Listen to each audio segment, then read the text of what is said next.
David, thank you. Homes for the homeless. A temporary shelter is about to close for those displaced from Tent City back in April. By the end of the month, the city of Chattanooga says nearly all of the people left at that shelter will have permanent housing. Kayla Strayer spoke with some of the homeless as they wait for their big moves. Yeah, that's right. The city of Chattanooga says 150 people were living at Tent City when the land was deemed contaminated and unsafe. Since then, 92 of the former Tent City residents have been accepted into public housing.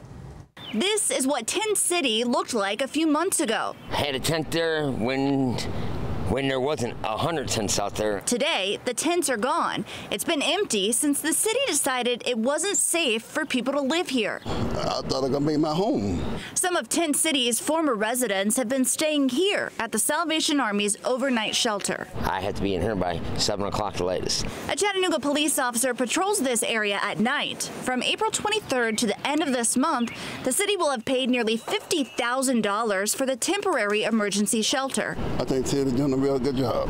Al Stovall says he served our country in the Army for 10 years. I've been to Vietnam, I've been to Germany, France, Italy, and Norway. Wow.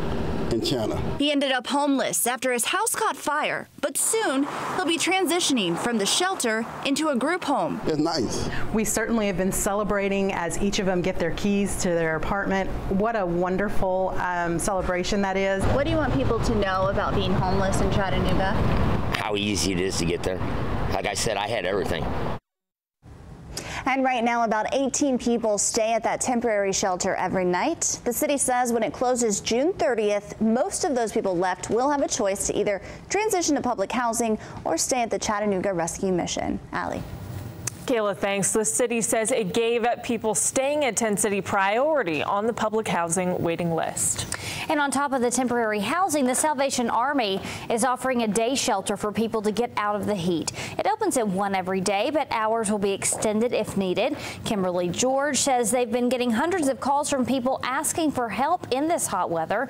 They offer bottled water, boxed fans, and a cool place to stay during the hottest part of the day. Coming into air conditioning, cooling off, helps their body temperature go down, also their heart rate, and we can keep them hydrated as well, because that can also be a health risk.